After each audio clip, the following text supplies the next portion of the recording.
Good evening, ladies and gentlemen, and welcome to your TVC News of August 13th, 2020.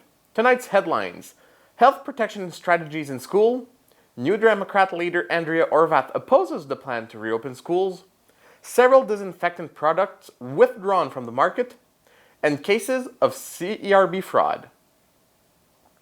Various protective strategies that have been proposed by public health boards will be employed to ensure healthy and safe school environments for students and staff.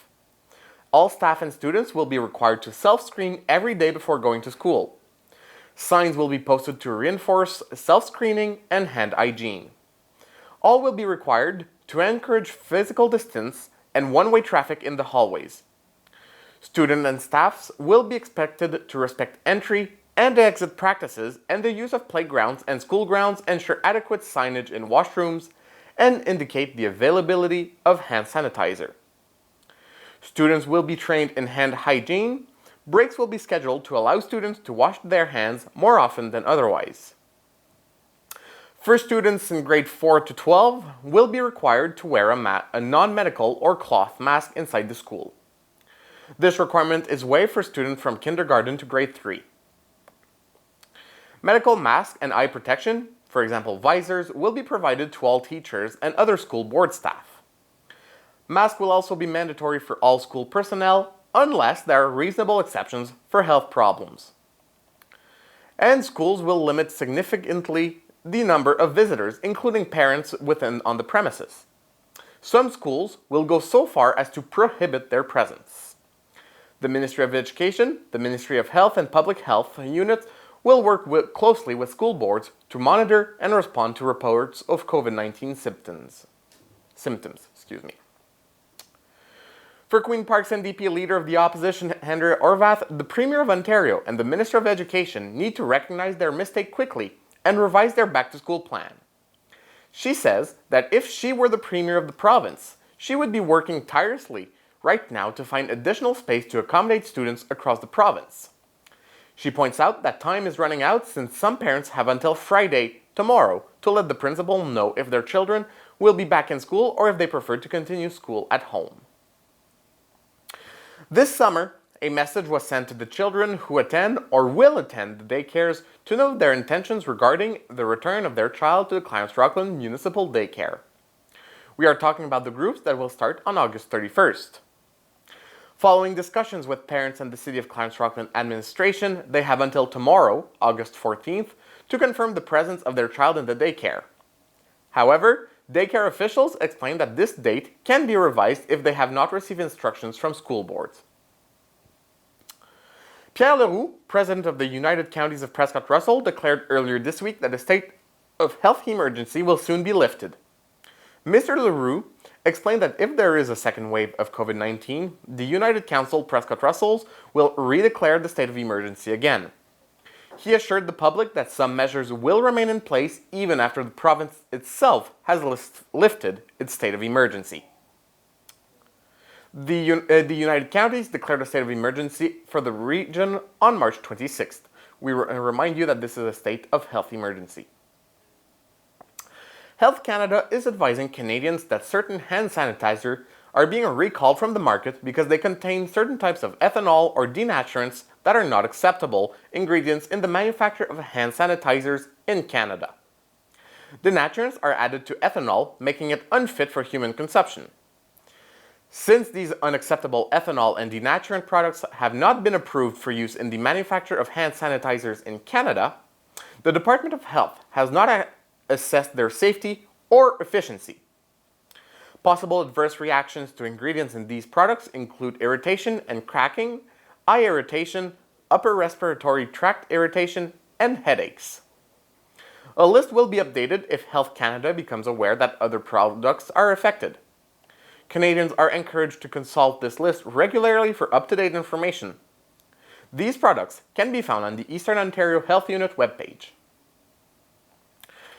Since the introduction of the Canadian Emergency Revenue Benefit, Since the introduction of the Canadian Emergency Revenue Benefit, the CRA has witnessed various identity theft scams.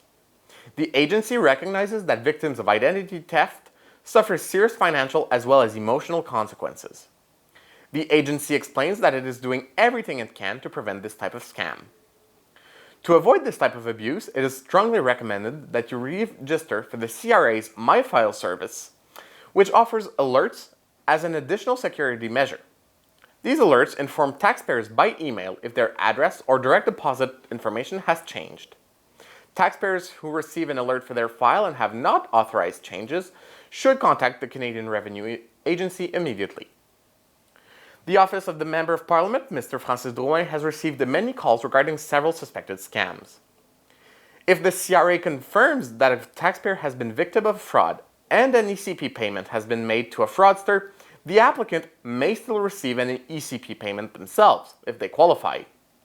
As soon as the Canadian Revenue Agency becomes aware of a suspected incident of identity theft, it conducts a thorough review and contacts potential victims to inform them of the incident and to restore the information to their files. Where appropriate, the Canadian Revenue Agency will work with the Royal Canadian Mounted Police, the Canadian Anti-Fraud Centre, and the local police services to investigate the incident. The Government of Canada has begun the gradual resumption of some passport services in Canada, but these services offered are still limited since services are only available by appointment. For those who want to apply for a passport, they can do so by mail. Those who need a passport immediately, for example, if they plan to travel in less than 30 days and have a proof of departure, they can request an appointment in person. If you do not have travel plans, then you are asked to wait before applying for a passport. Processing times are expected to be longer than usual due to high demand. If your passport has expired, you are eligible for the simplified renewal process. This means that you have 2 years instead of 1 year to renew it. So if your passport expired on or after February 1st, 2019, you have until February 1st, 2021. The United Counties of Prescott and Russell Economic and Tourism Development has released their second report in response to the survey entitled The Changing Impacts of COVID-19 on Businesses in Prescott and Russell. This survey was conducted from July 8th to 15th, 2020 among 279 local entrepreneurs. In general, businesses in the region seem to be regaining confidence in the future and many have resumed their operations either in their original format or in a completely new format. The number of entrepreneurs who say they have adapted to the situation is up 21% from the survey result obtained last May in the first report. However, the most significant risk facing Prescott and Russell entrepreneurs at this time is the significant decline in cash flow. Several economic sectors such as retail sales, manufacturing, arts, entertainment, and recreation continue to describe the situation as critical. But the UCPR is reassured by encouraging hiring projections as more than a quarter of employees who responded to the survey plan to hire new employees within the next 6 months. On the subject of economic recovery, many local entrepreneurs are asking for more financial support initiatives that promote local buying behavior and the importance of restoring consumer confidence. The Eastern Ontario Health Unit advises that 2 bats tested positive for rabies in the region last week. Although there has been no cases of rabies in a human, the Eastern Ontario Health Unit reminds Eastern Ontarians residents to take precautions to protect themselves. In order to protect the community, the law requires that all pets, dogs and cats 3 months of age or older be vaccinated against rabies. Even animals that do not go outside must receive the vaccine on a regular basis since bats can enter any residence. And some very good news for the city of Clarence-Rockland, which will receive more than $607,000 in funding from the province of Ontario under Phase 1 of the Federal Provincial Security Recovery Framework Program. This amount will help the city to support operating costs and challenges during the pandemic that is still raging. Mayor Guy Desjardins said in a press release that this will help offset expenses related to reduced revenues and deficit incurred as a result of reduced ratios in municipal child care centers. This amount will also help the municipality adapt technologies for telework, redevelop municipal facilities, and purchase protective equipment for employees. And the City of Clarence-Rockland City Hall reopened its doors this week to offer municipal services in person.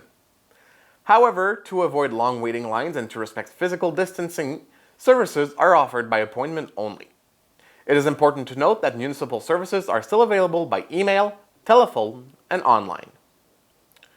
When you arrive at City Hall, you will need to follow the signs to the designated public entrance and wait outside. Visitors will be required to wear a mask inside City Hall and disinfect their hand at the entrance. A municipal employee will ask you to sign a visitor log and attest that you have no symptoms of COVID-19. The Clarence Creek Arena Community Hall will be available again for private rentals as of Monday, August 17th, and other community centers and recreational facilities will gradually reopen over the next few months. Well, there you have it, ladies and gentlemen. Thank you for joining me for another episode of your TVC News. See something that could make the headlines? Feel free to send us an email at nouvelles@tvc22.ca. Once again, nouvelles@tvc22.ca. Thank you very much for joining me, and we'll see you next week.